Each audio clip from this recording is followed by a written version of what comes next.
Ihr treuen Zuschauerinnen und Zuschauer, liebe Abonnentinnen und Abonnenten. Vielen Dank für eure Treue und dafür, dass ihr uns auf dieser spannenden Reise begleitet. Bist du etwa neu hier? Dann freuen wir uns, wenn du unseren Kanal abonnierst. Wir heißen euch schon jetzt herzlich willkommen. Devis im Wunderland. Hallo! Hallo, schön, dass ihr heute wieder eingeschaltet habt. Heute wird es besonders spannend, denn wir haben ein interessantes Thema für euch vorbereitet, aber wir verraten es euch nicht sofort. Wir haben uns überlegt, einen zeitgeschichtlichen Rückblick zu wagen. Wie haben die Menschen damals in verschiedenen Epochen gearbeitet? Und es gibt ja hier verschiedene davon natürlich. Dafür reisen wir weit zurück, zum Beispiel bis in die Steinzeit. Das liegt enorm weit zurück. Ja, das ist schon sehr lange her. In der Steinzeit gab es zwar noch kein echtes Rad, aber es gab einige runde, radförmige Objekte in der Natur und aus Menschenhand. Im Laufe der Zeit wurde das Rad zu einem äußerst hilfreichen Element der Technik und hat die Menschheit auf verschiedene Weise in ihrer Arbeit entlastet. Liege ich richtig damit? Ja, da hast du recht, das hat sich enorm gewandelt. Die Arbeit wurde effizienter. Es wurden neue Bauwerke errichtet und in der Landwirtschaft ergaben sich mehr Möglichkeiten für den Anbau, wobei das Wagenrad eine große Rolle spielte. Dann gab es eine Wendung in der Entwicklung und heute leben wir im digitalen Zeitalter. Damit meine ich, dass vieles computergesteuert ist und das Handwerk für mich kaum noch präsent scheint. Ja, sehr gering. Und in diesem digitalen Zeitalter ist etwas völlig Neues entstanden. Nämlich ChatGPT. Wie ist es richtig geschrieben? Es wird ChatGPT geschrieben. Ja, genau richtig, GPT. Ja, das stimmt. Das ist etwas ziemlich Neues, durch die Befehlseingabe mittels dem Chat. Es ist erstaunlich, wie viele Menschen dieses Programm nutzen, sei es für allgemeine Informationen oder um die Maschine mit Wissen zu füttern. Es reagiert unglaublich schnell mit seinen Antworten.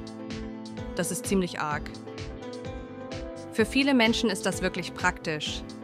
Mir fällt dazu ein, denn früher musste man sich Informationen über die Google-Suche zusammensuchen. Und dann kam ChatGPT und es dauerte nicht lange, bis es Teil unseres Alltags wurde. Es ist schon faszinierend, wie unterschiedlich die Menschen es nutzen. Du sagst es. Derzeit basiert die Nutzung des Programms hauptsächlich auf der schriftlichen Eingabe. Und ein Dialog zur Nutzung des Programms in Gebärdensprachen ist nicht möglich. Derzeit ist es noch nicht möglich. Ja, das ist momentan nicht realisierbar. Da fällt mir noch ein, wenn ihr zu Hause über unsere Themenwechsel etwas verwirrt seid, ist das bei uns Gehörlosen ganz normal. So tauschen wir uns aus. Aber jetzt komme ich zu etwas anderem. Lass mich kurz überlegen, wo mein Punkt gerade war. Gehen wir zurück ins 17. Jahrhundert. Ein gehörloser Mensch lebt in einem Haus.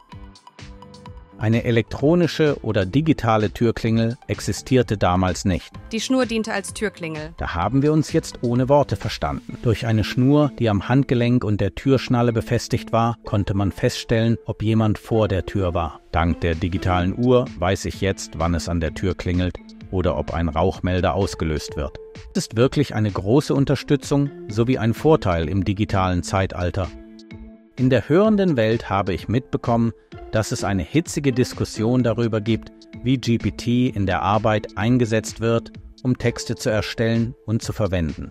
Ein Beispiel: Wenn wir das bei Dev is in Wonderland so machen würden, einen ungenauen Text schreiben, erhalten wir als Ergebnis extrem saubere Texte und verschiedene Variationen. Das, was aus uns Menschen kommt und sich in Schriftsprache ausdrückt, wird von ChatGPT korrigiert und übernimmt diesen schöpferischen Aspekt für uns. Daher ergibt sich eine weitere Schlussfolgerung, die mich interessiert. Mein Deutsch, sagen wir mal so, reicht fürs alltägliche Überleben. Ist es also mit der Tatsache, wenn das eigene Deutsch nicht ausreichend ist? Es stellt sich nun für mich die Überlegung: Wie gehen Personen, die Deutsch lernen, mit GPT-Ergebnissen um? Wie können sie diese interpretieren, wenn es Lücken im Ausdruck gibt? Wie überprüft man, ob der zwischen den Zeilen stehende Inhalt wirklich passend ist? Es wäre unbedacht, das von GPT generierte Ergebnis ungeprüft zu veröffentlichen, denn auch Maschinen machen Fehler in Ausdruck und Bedeutung. In dieser Hinsicht sind sie derzeit noch nicht sehr ausgereift. Wie gesagt, noch nicht. Das ist verblüffend. Bei ChatGPT kann man beispielsweise auch: Ich kann es kaum glauben, dass ich das sage, aber ich muss ehrlich gestehen, ich hasse dieses Thema. Bitte vergebt mir. Vielleicht siehst du das anders und das kann ich durchaus akzeptieren. Wenn es um die berühmten Glossen geht, dies ist ein wichtiger Versuch für Hörende, die eine visuelle Sprache in Schriftsprache umwandeln. Durch die Vokabeln nehmen sie Inhalte intensiver wahr, da ihr Gehirn ausschließlich mit Wörtern arbeitet. So glauben sie zwar, österreichischer Gebärdensprache dabei zu nutzen, doch hat das letztlich wenig mit tatsächlicher österreichischer Gebärdensprache zu tun. Ich habe ein Beispiel erstellt. Wenn das Glossensystem in ChatGPT eingesetzt wird, und ich habe es ausprobiert, war das Ergebnis äußerst verwunderlich. Da ist es dir genauso ergangen wie mir. Ich habe es auch einmal ausprobiert, um zu sehen, welches Ergebnis dabei herauskommt. Ich finde Glossen oft mühsam, langwierig und eine Menge Arbeit. Es ist nicht so, dass ich unbeeindruckt bin, einen Glossentext von der KI erstellen zu lassen, aber die Ergebnisse sind unbrauchbar. Bei kleineren Angelegenheiten funktioniert es durchaus ein wenig. Trotzdem wird der gesamte Text nie in korrekter österreichischer Gebärdensprache sein. Ich habe ein seltsames Gefühl dabei. Sei vorsichtig, wenn du unsicher bist. Ich weiß nicht, ob unsere Zuschauerinnen und Zuschauer genau verstehen, was wir damit meinen. Für uns gehört das bereits zum gehörlosen Alltag. Zwar wissen wir das, aber ich denke, es braucht noch eine Erklärung. Wenn es um Schriftsprache und Lautsprache geht, muss man zunächst verstehen, dass es sich um zwei unterschiedliche Sprachsysteme handelt. Dann gibt es noch den Bereich der visuellen Sprachsysteme. Wenn ich meinen gehörlosen Freunden eine SMS schreibe, verwende ich nicht die deutsche Schriftsprache und deren Grammatik, sondern schreibe auf eine ganz andere Weise. Würde ein Hörender den SMS-Text lesen, würde er sich vermutlich zuerst fragen, warum wir alles groß schreiben und ob wir als Gehörlose damit schreien wollen. Sie sind oft ratlos, weil es für sie unverständlich ist. Ich denke, wenn wir beide den Text lesen, erfassen wir ziemlich schnell, worum es geht. Bei einfacheren Texten erzeugt GPT mit dieser Schreibweise brauchbare deutsche Inhalte. Bei Rechtstexten, Arbeitsgesetzen oder im Gesundheitsbereich halte ich das jedoch für ziemlich gefährlich. Das ist aber heikel. Ein Beispiel zu den Glossen.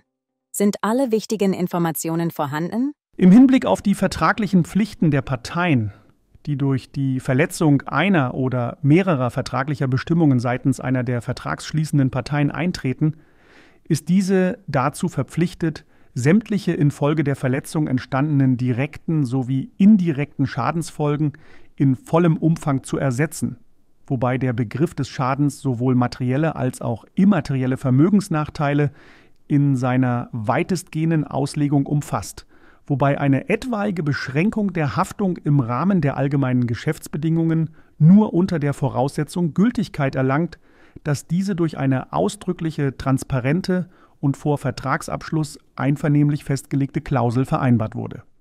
Bei dem Ergebnis gibt es Missverständnisse, unklare Haftungsregelungen, Verlust der rechtlichen Präzision, fehlende Kontextualisierung und rechtliche Unsicherheiten. Man könnte sagen, völlig aus dem Kontext geraten. Für diese Art der Übersetzung ist die Technik noch nicht weit genug fortgeschritten, um zu verlässlichen Ergebnissen zu gelangen. In Notfallsituationen wie bei Gesprächen im Krankenhaus, wenn man Hilfe benötigt, oder in psychotherapeutischen Sitzungen. Es gibt viele Situationen, in denen diese Übersetzungen unzuverlässig sind. Aufgrund zahlreicher Schwachstellen ist hier Vorsicht geboten. Bei einfachen Fragen und Informationen ist das in Ordnung. Bei komplexen Themen sollte man sich jedoch an eine Vertrauensperson wenden. Die Fachperson verfügt über das nötige Fachwissen, den nötigen Respekt und kann beratend zur Seite stehen. Ich hätte eine Frage. Nutzt du ChatGPT in deinem Alltag? ChatGPT ist sehr wertvoll für mich. Es hilft mir, neue Perspektiven zu gewinnen und meinen Denkprozess zu verbessern. Auch wenn mein Deutsch noch Raum für Verbesserungen hat, kann ich gut schreiben und nutze es für die Synonymsuche. Oder wenn ich eine Schreibblockade habe, ist es auch sehr hilfreich. Es liefert mir quasi einen Input, der mir den Einstieg erleichtert. Dank GPT erhalte ich durch gezielte Fragen neue Anregungen, die ich im Alltag nutzen kann. Es ist ein Vorteil, dass ich die Ergebnisse kontrollieren und ihre Brauchbarkeit beurteilen kann, da Prüfung nötig und unbedachte Übernahme zu vermeiden ist. Oh, einen Moment mal, warte. Du hast dich noch nicht registriert? Dann wird es höchste Zeit. Trage deinen Namen in unsere Mailingliste ein und erhalte jede neue Episode von Death is in Wonderland direkt in dein E-Mail-Postfach. Technikvergleiche sind aufschlussreich. Nach ChatGPT möchte ich kurz ein anderes Thema ansprechen. Ich habe vor kurzem in der Gehörlosengemeinschaft gesehen, dass es eine Brille gibt, die gesprochene Sprache in Echtzeit untertitelt. Es wurde diskutiert, ob diese Technologie für gehörlose Menschen praktikabel und verständlich ist. Andere wiederum sind der Meinung, oder ob eine ÖGS-Dolmetschung die klarere Lösung darstellt. ÖGS-Dolmetschung erzeugt visuelle Informationen. Das ist eine Art Brückensprache, wie du gesagt hast. Ich kann mir vorstellen, dass Untertitelbrillen als kurzfristige Hilfe nützlich sind, aber das dauerhafte Lesen von Untertiteln wäre sehr anstrengend. Die starke Textorientierung ist unpassend, weil die Gebärdensprachen unsere Primärsprachen sind und nicht die Schriftsprachen. Gebärdensprache ist das, was wir benötigen, und genau das fehlt. Was ich auch beobachtet habe, und damit kommen wir zurück zu ChatGPT, ist die ständige Weiterentwicklung. Es wird umfangreich geforscht. Programme werden in verschiedenen Bereichen, wie künstliche Intelligenz oder Avatare, immer weiter vertieft. Es tut sich viel. Gebärdensprache, also die wortweise Übersetzung, wird zunehmend in diese Technologien integriert. Dennoch sehe ich die Gefahr, dass... Aus meiner Perspektive wird das deutlich, wenn man bedenkt, dass bei ChatGPT... Entschuldigung, aber das Buchstabieren von dem Namen ist wirklich ein Zungenbrecher. Das ist ein unglaublich holpriger Name zum Buchstabieren. Solltest du einen Gebärdennamen dafür wissen, teile ihn uns bitte mit. Es sollte kürzer sein, zum Beispiel nur C. ChatGPT. ChatGPT. Deine Gebärde verdeutlicht bereits die Komplexität. ChatGPT. Um es besser zu verstehen, hier sah man, wie Gehörlose Gebärdennamen bilden. Dieses Beispiel verdeutlicht exakt den Prozess. Nun, ja, das mit den Gebärdennamen ist amüsant. Aber um auf unser ursprüngliches Thema zurückzukommen. Wie wir uns ausgetauscht haben, wird der Glossentext nun durch einen Avatar wortwörtlich in Gebärden umgesetzt. Trotzdem können die Wörter in ihrer unterschiedlichen Bedeutung in der ÖGS nicht angewendet werden. Stell dir vor, es würde so weiterlaufen. Angenommen, ChatGPT gibt Glossentext über einen Avatar aus.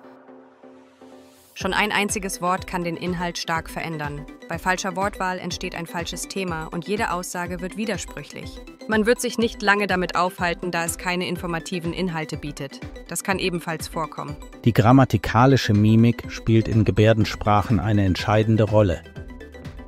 Ich glaube, dass die Technik zur Mimikerkennung bald aufholen wird. Die Feinheiten der Details. Meine Güte, das ist ja eine Menge Arbeit. Wenn dann noch die falsche Mimik verwendet wird, hat man es mit einem kleinen Rätsel zu tun. Du bist gehörlos. Du bist gehörlos. Soll das eine Feststellung oder eine Frage sein? Kannst du dir das vorstellen? Nein, das ist ausgeschlossen. Deshalb bin ich der Meinung, dass dies zur Entwicklung durch den unaufhaltsamen Fortschritt der Technik gehört. Wie ich anfangs bereits erwähnte, hat das Rad den Anstoß gegeben und zunächst Fragen aufgeworfen. Aber letztendlich hat der Nutzen überzeugt und man hat sich der Optimierung gewidmet. Auch dies wird eine Transformation im digitalen Medienbereich erfahren. Wie du schon treffend gesagt hast, als das Rad einmal ins Rollen kam, war es nicht mehr aufzuhalten. Es nimmt Fahrt auf, bis es eigenständig rotiert und nicht mehr zu stoppen ist.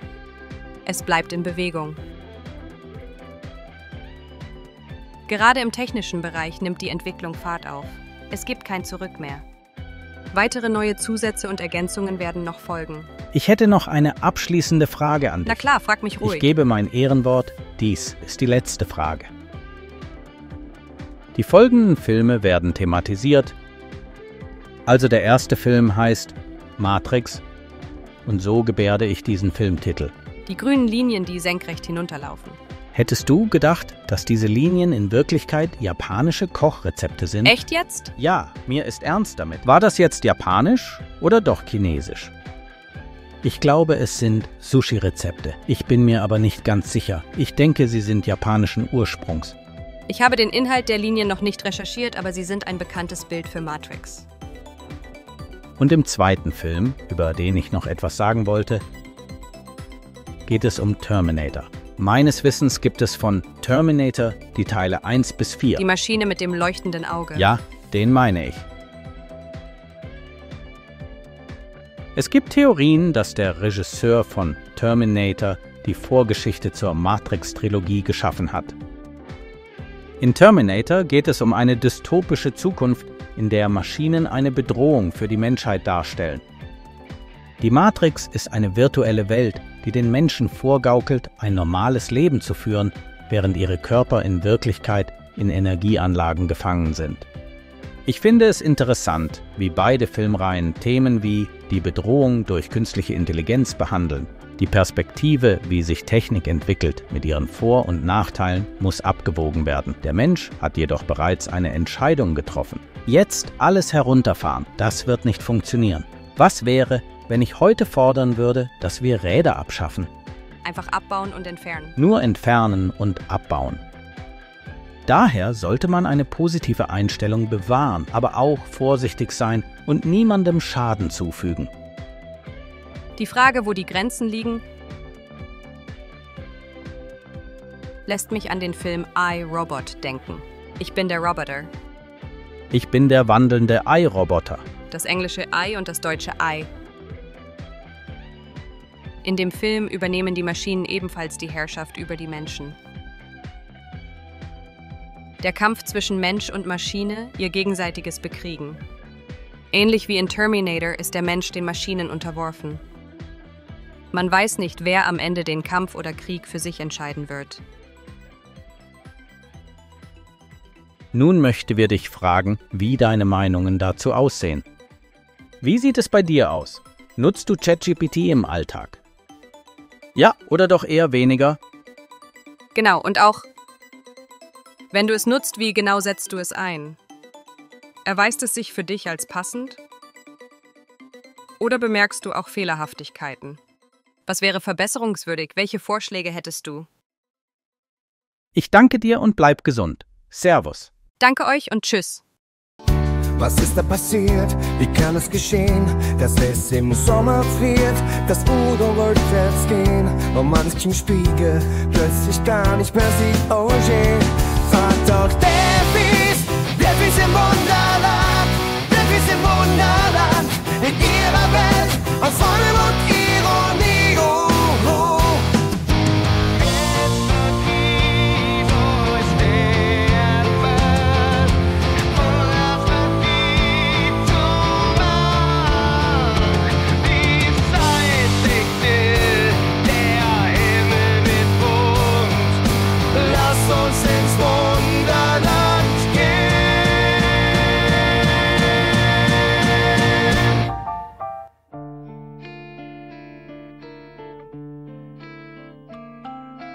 Delphis.